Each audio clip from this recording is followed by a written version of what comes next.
PM Modi के गुजरात दौरे का तीसरा दिन। जूनागढ़ के गिर नेशनल पार्क में जंगल सफारी का उठाया लुत्फ। पीएम मोदी ने गिर नेशनल पार्क में जंगल सफारी के दौरान खींचे कई फोटोज। पार्क की खूबसूरती भी निहारी। आज है विश्व वन्यजीव दिवस। दिल्ली के सीएम रेखा गुप्ता ने की प्रेस कॉन्फ्रेंस। कहा 24 से 26 मार्च के बीच होगा बजट सत्र। विकसित दिल्ली का होगा बजट। आप विधायक कुलदीप कुमार बोले, दिल्ली की महिलाओं से बीजेपी ने 8 मार्च से हर महीने 2500 रुपए देने का वादा किया है, लेकिन अभी तक कोई कदम नहीं उठाए। महिला समृद्धि योजना के लिए दिल्ली में 8 मार्च से शुरू होगा रजिस्ट्रेशन। 1 महीने में पूरी होगी प्रक्रिया। बीजेपी सांसद मनोज तिवारी ने जानकारी दी। विधानसभा सत्र को लेकर मनोज तिवारी का आम आदमी पार्टी पर अटैक। कहा, आपके विधायक कभी नहीं चाहेंगे कि सत्र चले। उन्हें दिल्ली के काम से कोई मतलब नहीं। दिल्ली बीजेपी दफ्तर में बीजेपी पूर्वांचल मोर्चा की तरफ से अभिनंदन कार्यक्रम। सीएम रेखा गुप्ता, प्रदेश अध्यक्ष वीरेंद्र सचदेवा और सांसद मनोज तिवारी को मखाने की माला पहनाई गई। कार्यक्रम में बोली सीएम रेखा गुप्ता, 27 साल बाद दिल्ली में जीत मिली है। ये जीत सालों की तपस्या और समर्पण का नतीजा है।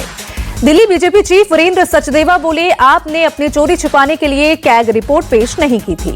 वीरेंद्र सचदेवा बोले, 3 साल का टारगेट है, लेकिन उससे पहले ही यमुना नदी की सफाई होगी। यमुना रिवर फ्रंट बनेगा।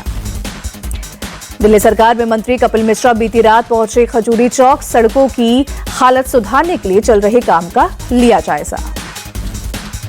कपिल मिश्रा ने कहा, हम सभी दिल्ली की सड़कों की हालत सुधारने के लिए काम कर रहे हैं। बोले, दिल्ली के विकास पर ध्यान।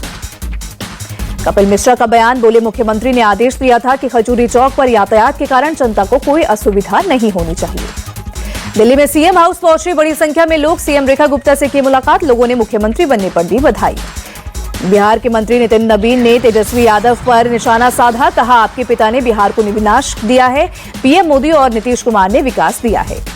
केंद्रीय मंत्री गिरिराज सिंह ने लालू यादव के विकास मॉडल पर कसा तंज। कहा, आपके डीएनए में लूट, बलात्कार, डकैती और फिरौती है। यही है आपके रोजगार का मॉडल। गिरिराज सिंह ने तेजस्वी यादव के खटारा सरकार वाले बयान पर किया पलटवार। कहा, बिहार सरकार खटारा नहीं बल्कि नीतीश की सोच और मोदी के समर्थन वाली सरकार है। आरजेडी प्रमुख लालू यादव ने जहानाबाद में किया दावा, बिहार में बनेगी आरजेडी की सरकार, तेजस्वी ही बनेंगे मुख्यमंत्री। बिहार विधानसभा चुनाव से पहले महागठबंधन में जुबानी जंग शुरू। कांग्रेस प्रभारी कृष्णा अल्लावारू ने कहा, बिहार में बी नहीं ए टीम बनकर लड़ेगी कांग्रेस। कृष्णा अल्लावारू ने पार्टी के नेताओं को भी दिया संदेश। सदाकत आश्रम की परिक्रमा करने वाले नेताओं को नहीं बल्कि जनता की परिक्रमा करने वाले नेताओं को कांग्रेस देगी टिकट।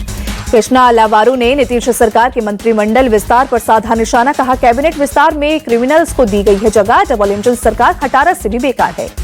आरजेडी के भाई वीरेंद्र ने कृष्णा अल्लावारू पर बिना नाम लिए किया पलटवार। कहा, आरजेडी बड़ी पार्टी है, सरकार कैसे बनेगी ये आरजेडी तय करेगी। कोई क्या बोलता है उस पर कोई फोकस नहीं। शहनवाज हुसैन का बयान। बोले, एनडीए के चेहरे को लेकर बिहार में कोई विवाद नहीं है। इस बार 200 से ज्यादा सीटें जीतेंगे। शहनवाज हुसैन ने कहा, बिहार में विकास की धारा तेज बह रही है। बोले, आने वाला बजट बिहार की तकदीर और तस्वीर बदल देगा। बजट सत्र से पहले महाराष्ट्र सरकार ने टी पार्टी आयोजन की। विपक्ष ने टी पार्टी का बहिष्कार किया। महाराष्ट्र के सीएम और दोनों डिप्टी सीएम ने संयुक्त प्रेस कॉन्फ्रेंस की। अजित पवार बोले, सदन को सुचारू रूप से चलाने की कोशिश करेंगे। प्रेस कॉन्फ्रेंस के दौरान तीनों के बीच हंसी ठहाके। एकनाथ शिंदे ने कहा, मैंने और देवेंद्र फडणवीस ने कुर्सी बदली, लेकिन अजित पवार की कुर्सी फिक्स है। जवाब में अजित पवार ने एकनाथ शिंदे से कहा, आप अपनी कुर्सी फिक्स नहीं कर पाए। फिर शिंदे ने कहा, हमने सहमति से कुर्सी बदली है। डिप्टी सीएम एकनाथ शिंदे बोले, मेरे और सीएम फडणवीस के बीच कोई कोल्ड वॉर नहीं है। इतनी गर्मी में भी सब कूल है। एकनाथ शिंदे ने संजय राउत पर निशाना साधा। कहा, एक संजय और धृष्टराज ने कौरवों को डुबोया। अब ये संजय किसे डुबा रहा है अब मालूम हो। सीएम फडणवीस बोले, विपक्ष की स्थिति अब हम आपके हैं, कौन जैसी है, उनके बीच मनमुटाव है। शिवसेना यूबीटी सांसद संजय राउत बोले, बीजेपी पहले डिप्टी सीएम एकनाथ शिंदे को सवाल पूछना सिखाए। उनके सवाल से एनडीए के नेता एक्सपोज हो रहे हैं। संजय राउत ने एकनाथ शिंदे से पूछा सवाल, मोहन भागवत सीएम फडणवीस या महाराष्ट्र के कितने मंत्री महाकुंभ में शामिल हुए। शिंदे ने उद्धव ठाकरे के शामिल नहीं होने पर उठाए हैं सवाल। कर्नाटक में नेतृत्व परिवर्तन के बीच पूर्व सीएम वीरप्पा मोइली का बड़ा बयान। कहा, डीके शिव कुमार को राज्य का सीएम बनने से कोई नहीं रोक सकता। मथुरा में होली के दौरान लागू हो महाकुंभ का फॉर्मूला। ब्रज में मुसलमानों की एंट्री को बैन। श्री कृष्ण जन्मभूमि के अध्यक्ष दिनेश फलाहारी ने की मांग।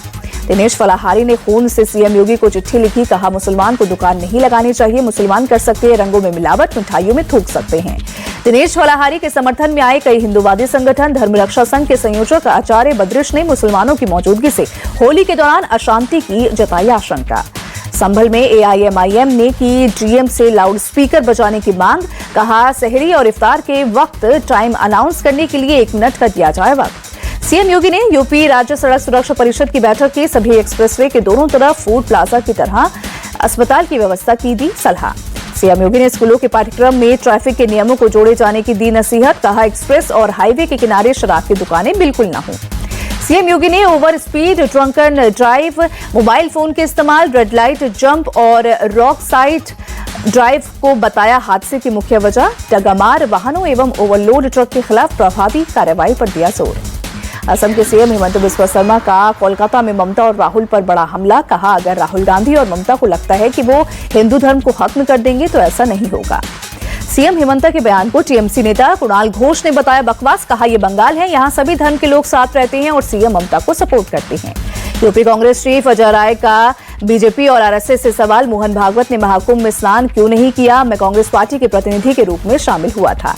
यूपी के संभल के एसपी के बिश्नोई बोले प्रयागराज के त्रिवेणी संगम का जल वंश गोपाल तीर्थ, कुरुक्षेत्र मंदिर, चंदौसी, नैमिषारण्य तीर्थ रोड मंदिर, हयात नगर के कुंड में छोड़ा जाएगा। वहां से लोग जल ले जा सकते हैं। त्रिवेणी संगम का जल संभल ले जाने पर बोले सपा सांसद अवधेश प्रसाद, योगी सरकार जनहित के मुद्दों से ध्यान हटाना चाहती है। सांसद अवधेश प्रसाद बोले यूपी में कानून व्यवस्था की स्थिति भयावह है, किसान तबाह है, युवा बेरोजगार है। हिमाचल के डिप्टी सीएम मुकेश अग्निहोत्री का जयराम ठाकुर पर पलटवार। कहा हमारे कुंभ जाने पर आपत्ति क्यों? जितने धार्मिक हैं वो उतना धार्मिक में मैं नहीं। एमपी के राजगढ़ में मंत्री प्रहलाद सिंह पटेल का विवादित बयान। कहा लोगों को सरकार से भीख मांगने की आदत हो गई है। प्रहलाद पटेल के बयान की कांग्रेस नेता उमंग सिंगार ने निंदा की। कहा जनता का काम करना मंत्रियों की जिम्मेदारी होती है। हरियाणा के गुरुग्राम में भारत के पहले विश्व शांति केंद्र का उद्घाटन हुआ। आचार्य लोकेश मुनि की संस्था हिंसा विश्व भारती ने बनाया है। आध्यात्मिक गुरु श्री कृष्ण रविशंकर बोले हिंसा रोकने के लिए योद्धाओं की जरूरत है, यही सनातन धर्म है। पूर्व राष्ट्रपति रामनाथ कोविंद बोले मानवता, वैश्विक स्थिरता और समग्र विकास के लिए शांति जरूरी है। बिहार के गवर्नर आरिफ मोहम्मद खान बोले विश्व शांति केंद्र बनाना स्वागत योग्य है। हम शांति चाहते हैं, युद्ध नहीं। ये मानसिकता बनाने का प्रयास है। 2 दिवसीय वृंदावन दौरे पर लोकसभा स्पीकर ओम बिरला। कहा यहां मिलती है आध्यात्मिक ऊर्जा, सबको साथ लेकर चले।